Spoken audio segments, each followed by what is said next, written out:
ఆదికాండము 11. 1. భూమియందంతట ఒక్క భాషయు ఒక్క పలుకును ఉండెను. 2. వారు తూర్పున ప్రయాణమై పోవుచుండగా షీనారు దేశమందొక మైదానము వారికి కనబడెను. అక్కడ వారు నివసించి 3. మనము ఇటికలు చేసి బాగుగా కాల్చుదము రండని ఒకనితో ఒకడు మాటలాడుకొనిరి. రాళ్లకు ప్రతిగా ఇటికలును, అడుసునకు ప్రతిగా మట్టికీలును వారికుండెను. 4. మరియు వారు, మనము భూమియందంతట చెదిరిపోకుండా ఒక పట్టణమును ఆకాశమునంటు శిఖరము గల ఒక గోపురమును కట్టుకొని, పేరు సంపాదించుకొందము రండని మాటలాడుకొనగా. 5.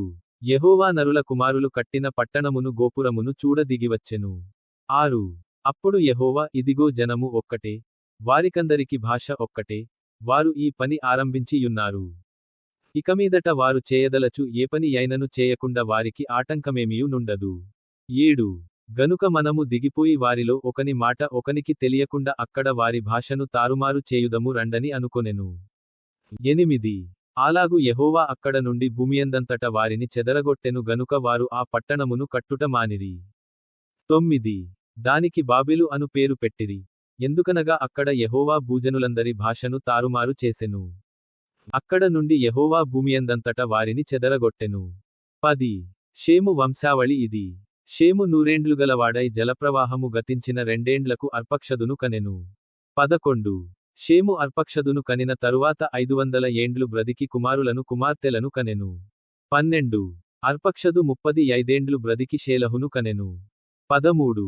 అర్పక్షదు షేలహును కనిన తరువాత 403 ఏండ్లు బ్రతికి కుమారులను కుమార్తెలను కనెను. 14. షేలహు 30 ఏండ్లు బ్రతికి ఏబెరును కనెను. 15.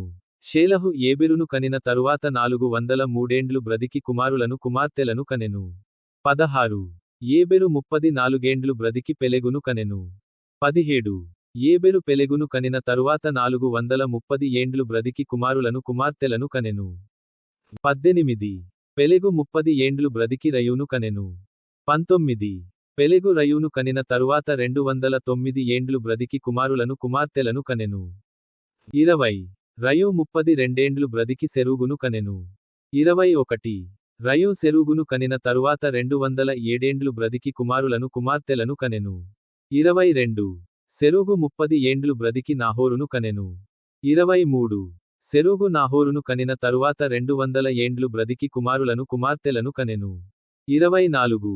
నాహోరు 29 ఏండ్లు బ్రతికి తెరహును కనెను. 25. నాహోరు తెరహును కనిన తరువాత 119 ఏండ్లు బ్రతికి కుమారులను కుమార్తెలను కనెను. 26. తెరహు 70 ఏండ్లు బ్రతికి అబ్రామును నాహోరును హారానును కనెను. 27. తెరహు వంశావళి ఇది. తెరహు అబ్రామును నాహోరును హారానును కనెను. హారాను లోతును కనెను. 28.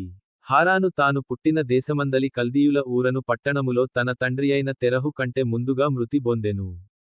29. అబ్రామును నాహోరును వివాహము చేసికొనిరి. అబ్రాము భార్య పేరు శారయి. నాహోరు భార్య పేరు మిల్కా, ఆమె మిల్కాకును ఇస్కాకును తండ్రియైన హారాను కుమార్తె. 30. శారయి గొడ్రాలై యుండెను. ఆమెకు సంతానము లేదు. 31. తెరహు తన కుమారుడగు అబ్రామును, తన కుమారుని కుమారుడు, అనగా హారాను కుమారుడగు లోతును, తన కుమారుడగు అబ్రాము భార్యయైన శారయి అను తన కోడలిని తీసుకొని కనానుకు వెళ్ళుటకు కల్దీయుల ఊరను పట్టణములో నుండి వారితో కూడా బయలుదేరి హారాను మట్టుకు వచ్చి అక్కడ నివసించిరి. 32. తెరహు బ్రతికిన దినములు 205 ఏండ్లు. తెరహు హారానులో మృతి బొందెను. ఆదికాండం